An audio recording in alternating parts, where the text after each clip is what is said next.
Radio Universidad de Chile presenta Tras las Líneas, conversaciones con Manuel Antonio Garretón, Premio Nacional de Humanidades y Ciencias Sociales. Programa producido en el Departamento de Sociología de la Universidad de Chile con el auspicio del Centro de Estudios de Cohesión y Conflicto Social, COES. Muy buenas tardes.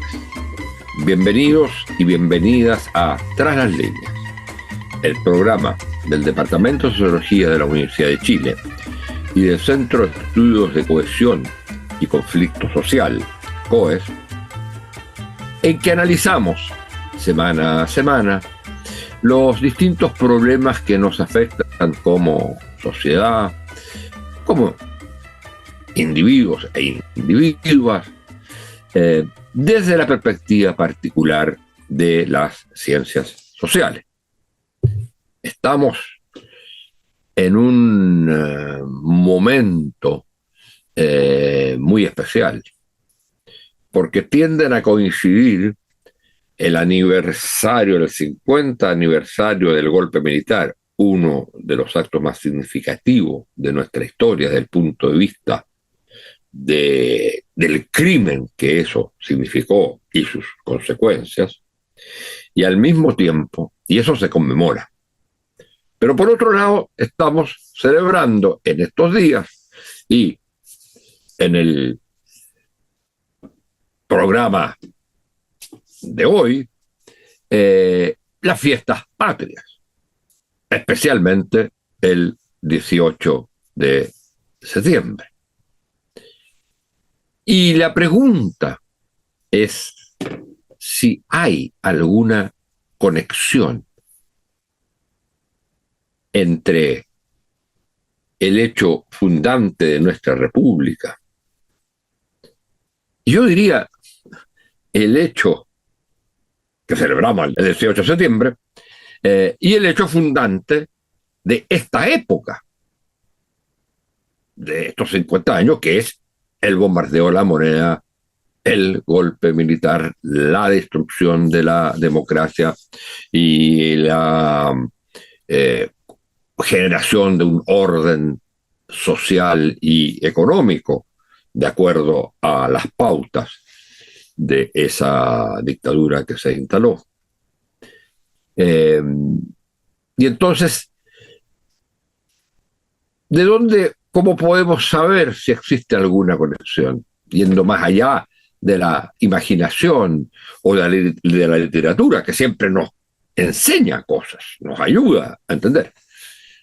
Pero hay una disciplina que no está siempre, y muy pocas veces está, en las facultades de ciencias sociales, que tiene una preeminencia en el tiempo respecto a todas las ciencias sociales contemporáneas, y es la historia. Y como ha escrito en magníficos artículos, algunos de ellos recientes, nuestro invitado de hoy, la historia nos permite entender, curiosamente, porque cosas que pasaron hace 200 años nos permiten entender el sentido que tienen acontecimientos contemporáneos. Hay una ligazón entre ellos. Y en ese sentido es muy importante, como lo ha señalado nuestro invitado, el que más allá de estudiar las causas, consecuencias, actores principales de la independencia, tratemos de entender su contenido, su significado, el modo como se hizo, que fue fundante para lo que viene después. Y al mismo tiempo, señalar el aspecto crítico que tiene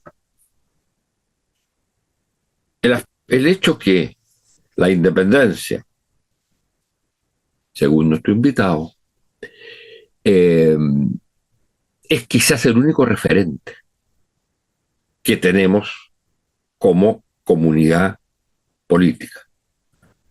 Y eso es muy grave, por los rasgos particulares que que tuvo la independencia, y que significa un tipo de sociedad particular el que se crea ahí, o el que continúa ahí, independiente del Imperio Español. Entonces, para reflexionar sobre esto, sobre la vinculación entre ambos momentos y sobre lo que ha pasado en la historia, que permite precisamente establecer un esquema de vinculación entre la independencia y lo que conmemoramos en estos días, hemos invitado al Premio Nacional de Historia, Rafael Sagredo. Rafael Sagredo es uno de los grandes intelectuales en nuestro país, que ha cultivado fundamentalmente la disciplina de la historia, pero que va más allá, siendo un historiador riguroso, va más allá de la disciplina misma para proyectarla a una reflexión de lo que es la sociedad contemporánea, mostrando cómo la historia nos aclara hechos, acontecimientos de la sociedad contemporánea. Y más que aclarar hechos, nos permite entender el significado de esos hechos. Rafael Sagredo es profesor, historiador, es doctorado en el Colegio de México, académico de la Pontificia Universidad Católica e investigador de la Biblioteca Nacional. Tiene múltiples libros, entre los más recientes está La Historia Mínima de Chile, la Biblioteca Americana, José Toribio Medina en el siglo XXI, Prácticas de un erudito, Historias para la ciudadanía, 8 de agosto de 1828, Un día histórico como cualquiera. Bueno, es un honor para nosotros tener precisamente en este momento, en estos tiempos, en estos días, a Rafael Sagredo. Muchas gracias, Rafael, por estar con nosotros. Y quisiera partir tengo múltiples puntos de partida a partir de tus textos, pero partamos por este hecho, por esta afirmación tuya. ¿Es la independencia el único referente nuestro como comunidad política? ¿Y por qué? Y si puedes, o podemos eso ponerlo, lo hago después, el tema que me parece muy crucial para entender el tipo de sociedad que se constituyó, por qué de los 3 actos posiblemente de independencia, el del 18 de septiembre, la batalla de Chacabuco y la batalla de Maipú, se optó por ese como el Día Nacional. Muchas gracias por estar con nosotros. Bueno, primero, buenas tardes, Manuel Antonio, y a todos y a todas, y gracias por la invitación, muy complacido de estar aquí, de conversar de historia. Y cuando uno conversa de historia, conversa de Chile y conversa de la contemporaneidad que vivimos, ¿no? A propósito de tu pregunta, bueno, hasta el día de hoy en general, efectivamente, la independencia aparece concebido, fíjense, aparece concebido como el principal, si no único referente de nuestra sociedad, de nuestra comunidad, como hito fundante, ¿me entiendes? Desde ahí arranca todo aparentemente, cuando bien sabemos que antes de la independencia existe también esta sociedad que llamamos Chile, existe todavía antes los pueblos originarios, y desde entonces hasta ahora somos una comunidad, pero que, claro, tienen esta cuestión del 18 de septiembre, la referencia fundamental. Entre otras razones, porque esa referencia fundamental fue la que explica la República, es la que explica la comunidad que llamamos la nación chilena. Y en el siglo XIX, ese proceso de organización republicana y naturalmente de formación de la comunidad, de la nación, son hechos fundamentales, a lo cual se asocia que se supone que la independencia fue para alcanzar la libertad política, ¿no? Transformando en individuos, en ciudadanos, en hombres y mujeres libres. Y como el liberalismo es uno de los fenómenos también esenciales del siglo XIX, entonces refuerza esta idea de la independencia como hito fundante, a la cual refiere todo.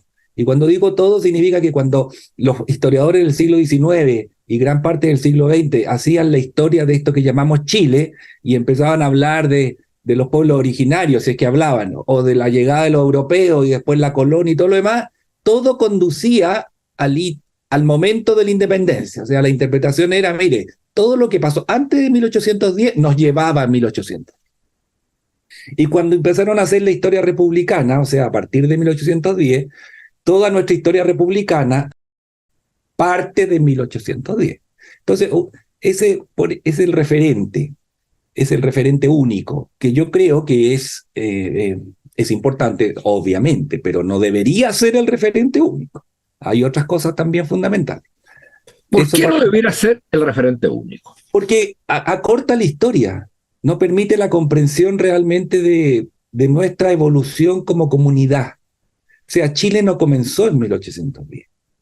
Y no solo está condicionado o influido por el liberalismo y la organización de la República. De hecho, la misma organización de la República, la forma en que se hizo, el régimen autoritario que se ha construido desde entonces hasta ahora, la institucionalidad autoritaria, tiene también su explicación en cosas que han pasado antes.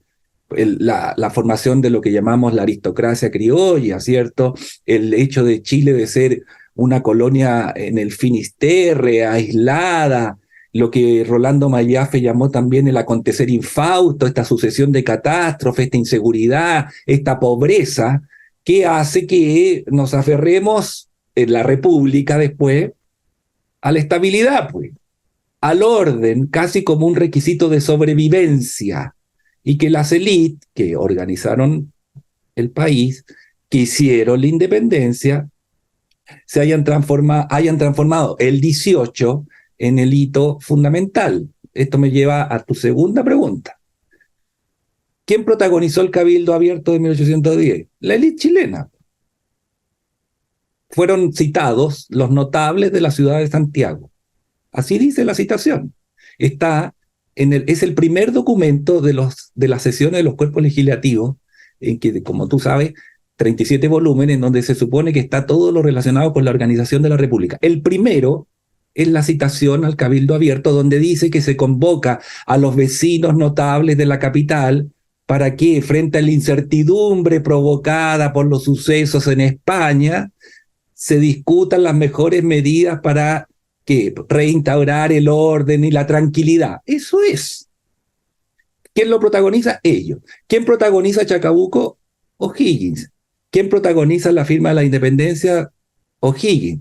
Pero cuando se instaura la celebración de la independencia, O'Higgins ya está en el exilio.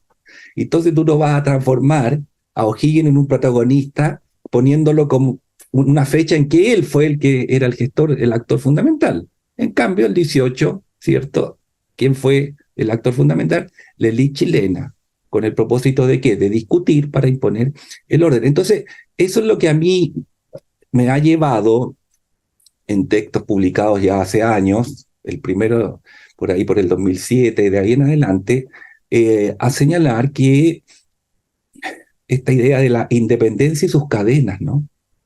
Tú conociste un texto que se llama precisamente así y que forma parte de un libro en que se conmemoraba, se celebraba, se exaltaba, un libro publicado en Colombia, las independencias de todos los países, de Perú, Chile, todos por supuesto, y yo fui invitado a escribir sobre Chile. Y el editor, cuando recibió mi texto, quedó un poco perplejo porque todos los textos eran una alabanza absoluta que al hecho de la independencia, y yo, reconociendo a su trascendencia e importancia, hago una mirada más crítica, ¿cierto?, de la independencia y la celebración y el significado que se atribuye al 18 de septiembre como una forma de dominación social, de preeminencia de la élite.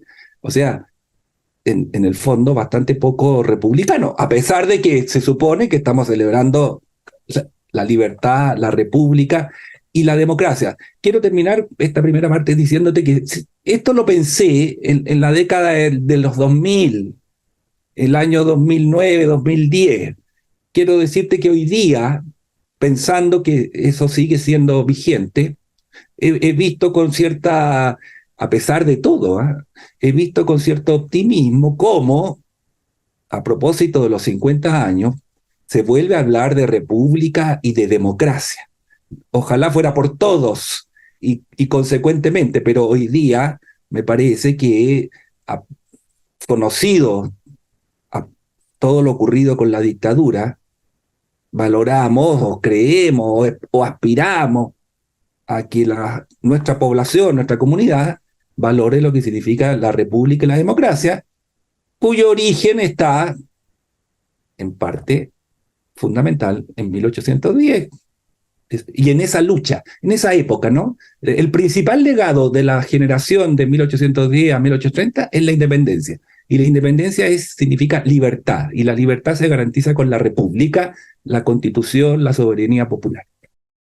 No, pero precisamente otra de las cosas que tú indicas y que me parece muy interesante es que, de alguna manera, el acto de la independencia, la creación de la república, aunque no necesariamente de los principios fundantes de cualquier república, que son democracia, libertad e igualdad, que se buscará conquistar mucho más adelante, pero consagra un orden social caracterizado por este dominio de la absoluto y que se va y que tiene, en la medida que ese orden social, entre uno de sus elementos culturales, el orden social gobernado por estas élites, que uno de sus elementos culturales fundamentales es el orden. Claro. Por encima de democracia, libertad, o en tensión con democracia, libertad e igualdad. Lo que importa es el orden. ¿Y el orden qué es lo que es? Es la mantención de una cierta forma de dominación de unos determinados sectores. Y eso es lo que se va a proyectar. Y eso es lo que la historia va a decir. O sea, la historia lo que va a decir, el acto fundante y lo fundamental es lo que ocurre en la independencia, porque ahí se genera una sociedad, y tú mismo lo has señalado, una sociedad justa, una sociedad en la cual se va, y Claudio Gay es quizás el que principalmente argumenta eso, y es que estamos en una sociedad idílica. Ahora, el problema es cómo explicas lo que tú mismo llamas, o tú consideras, los tres grandes momentos de nuestra evolución. De nuestra evolución, que son una expansión, crisis y dictadura o autoritarismo. O sea, que de alguna manera está el autoritarismo inserto en ese orden social que se instala a través de la Declaración de la Independencia. Bueno, claro, porque veamos estos ciclos de la historia de Chile y los vamos relacionando. Mi planteamiento es el siguiente. Frente a la dictadura de Pinochet,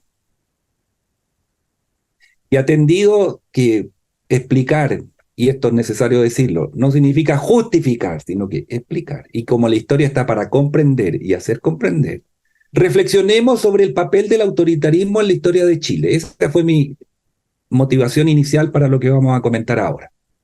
Y entonces lo primero que salta a la vista es que no es la única vez que hubo una dictadura, la de Pinochet. Antes estuvo Ibáñez y antes estuvo Portales. Después vemos que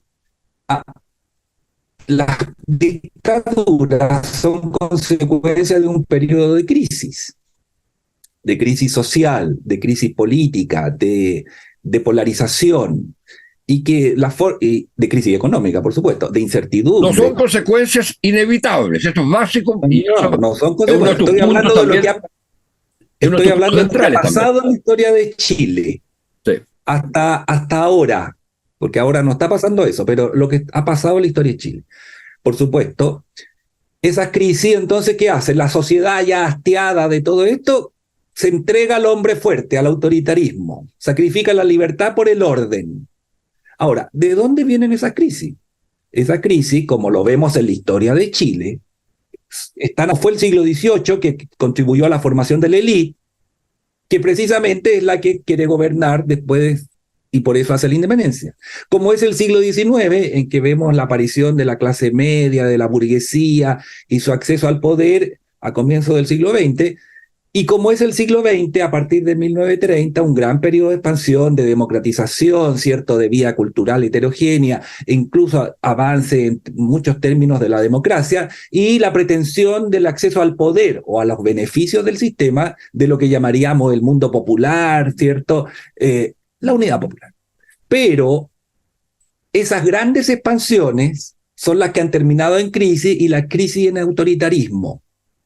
Si uno ve fines del siglo XX y comienzos del siglo XXI, nosotros desde el año 90, termina la dictadura, nos sacudimos de la dictadura y empezamos un gran periodo de expansión, con unas transformaciones que todos conocemos, que tú has explicado, que mucha gente ha explicado, pero que nos llevaron a comienzos del siglo XXI a esta crisis que empieza con el movimiento estudiantil y todo lo demás, una crisis de crecimiento, una crisis de expectativa, una crisis, ¿cierto?, en virtud de la cual las personas se sienten, entre otras cosas, frustradas.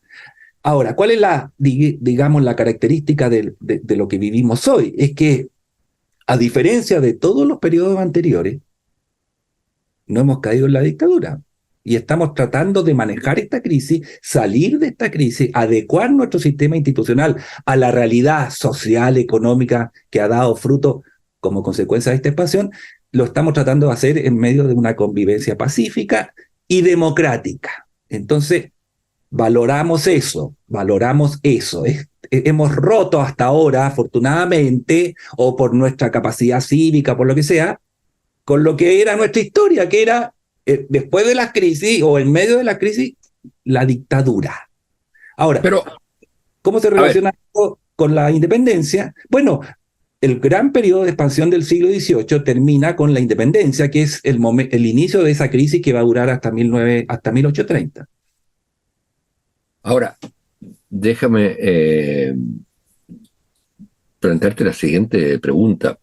¿Por qué? Mi impresión es que en la última lectura hay un cierto sesgo optimista. Sí, claro. Quizás no tenemos dictadura, pero hay formas de regresión frente a procesos de transformación que es realmente intentar o estancarlo o volver atrás. Bueno, en claro. ese sentido, si uno toma, para seguir con tu esquema, si uno toma un periodo, el periodo largo de los 30 al 73, uno podría decir que no es una línea de expansión, continua.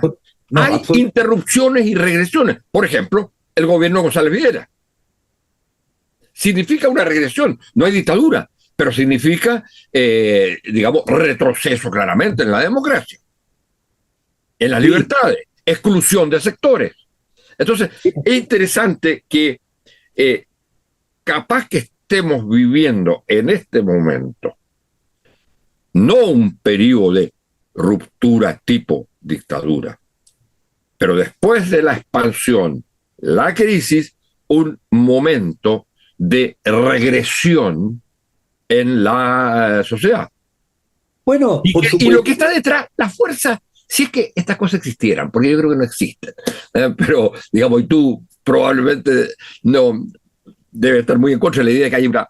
Pero hay algo entonces permanente, una tendencia en la sociedad chilena al autoritarismo. Y tú dabas un ejemplo original y originante al respecto. Es el único país o el primer país de América Latina que consagra el Estado de Sitio en su Constitución. Bueno, claro, eso lo dicen Elizabeth Lira y Brian Lotman en sus libros sobre la amnistía, la suave ceniza del olvido y todo lo demás. Claro, bueno, porque es que mira, esto es lo que yo trato de explicar en los diversos textos que tú has mencionado, ¿no? Chile fue la más pobre de todas las colonias de América, la más lejana, etcétera, la que menos producía, la que estaba sometida más al imperio del Perú. O sea, nosotros, el virreinato del Perú hacía aquí lo que quería, y nosotros aislados, etcétera, etcétera, etcétera. Eso, como dice Rolando Mellafe, agregándole todas las tragedias, guerra en Arauco y todo lo demás, marca el carácter de los chilenos y chilenas. Pero viene la independencia. Nosotros logramos hacer la independencia rápidamente. No solo la logramos, sino que además la élite chilena contribuye a la independencia de América al contribuir a la independencia del Perú. Todo esto bajo la forma del ideario liberal y todo.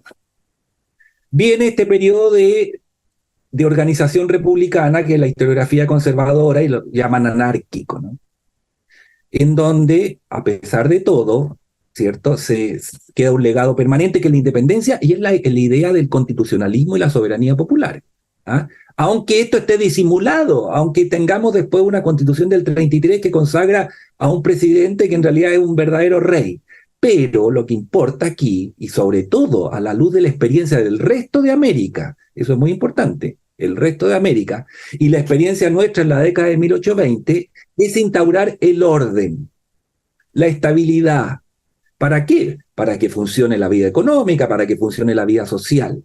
Eso, la élite chilena en el siglo XIX lo transforma en un requisito de sobrevivencia, pero no solo de sobrevivencia de la República Chilena, de la comunidad que somos como nación, prácticamente de sobrevivencia de sí mismo y de sus intereses. Eso es obvio, y ahí está toda esa legislación, lo que no implica que no vaya habiendo con el tiempo avance, incorporación de cada vez más personas a estos beneficios de esta república. Por supuesto que también hay crisis, como son la revolución aquí, la revolución allá, y retroceso. Acuérdate, yo menciono esa frase de Alberto Blesgana, por allá por 1850, que escribiendo en un diario dice, mire, en Chile, la república en Chile es como el huemul.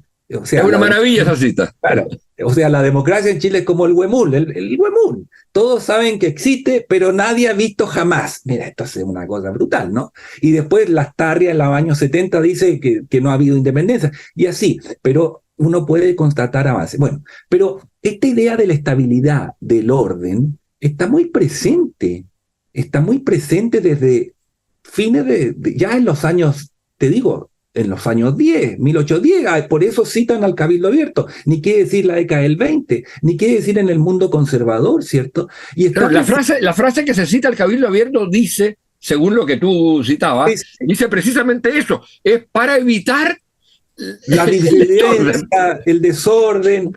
Claro, no es por la libertad ni nada que se le parezca. Y eso yo pienso que ha marcado naturalmente, de todas maneras, a los grupos dominantes, a él, pero también de alguna manera a una sociedad que, como Chile, que durante casi toda su existencia ha sido una isla realmente, en donde hay un grupo dominante, en donde todo lo que viene de afuera se ve como riesgo. Acuérdate que Juan Egaña, uno de los patriotas, dijo que había que dar las espaldas al mar. ¿Y por qué? Porque la élite chilena veía el mar, y lo ve hasta el día de hoy, como un lugar de donde llegaba lo liberal, donde llegaban, ¿cierto?, lo peligroso, los diferentes, etcétera. Estamos hablando de la época republicana, sea siglo XIX.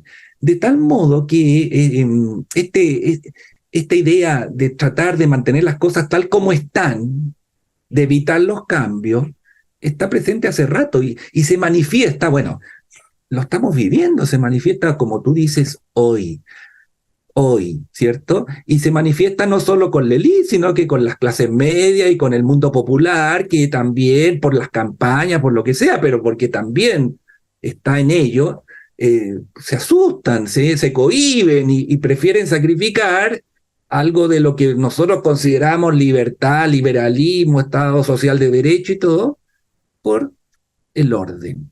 ¿Y qué explica? ¿Qué A es lo mí, que a mí lo que me interesa es habría un reflexionar. ADN. Digamos, Bueno, la idea viene es que de esta habría como un historia. ADN en la sociedad. No es un ADN, pero porque hemos ido cambiando. O sea, nosotros tenemos muchas buenas razones para sentirnos muy orgullosos también de la evolución de Chile, en que cada vez más se incorporan, a la democracia, a los beneficios del sistema.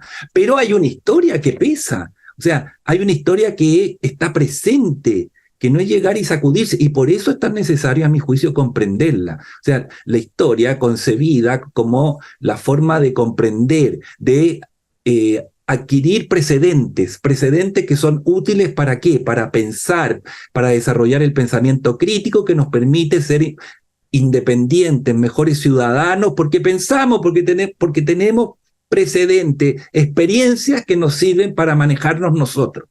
Esa es mi concepción y es la que me lleva a proyectar hacia el pasado, pero en realidad, como toda buena historia que yo presumo de cultivar, hacia el futuro, es estas nociones, estas ideas que explican, pero que son profundas, o sea, que están enraizadas en nuestra trayectoria como nación. Y por eso en Chile, a mi juicio, entre otras muchas razones, cuesta tanto cambiar casi cualquier cosa aquí, pues, porque todo se naturaliza, ¿te fijas? Todo se naturaliza. O sea, aquí uno dice queremos cambiar el escudo nacional y cambiar la frase por la razón. No, pero es que se acaba la nacionalidad.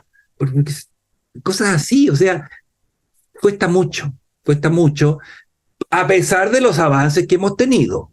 Entre los principales, a mi juicio, hoy, a pesar de esta regresión que yo creo que yo espero más que creo, esta regresión, comillas, autoritaria, que sería esta negación de lo ocurrido con el golpe y lo posterior, ¿cierto?, por parte de sectores de derecha y de extrema derecha, espero que sea absolutamente circunstancial, algo propio de una coyuntura particular y no una cuestión a largo plazo. Bueno, a pesar de estos periodos, de estos momentos de regresión,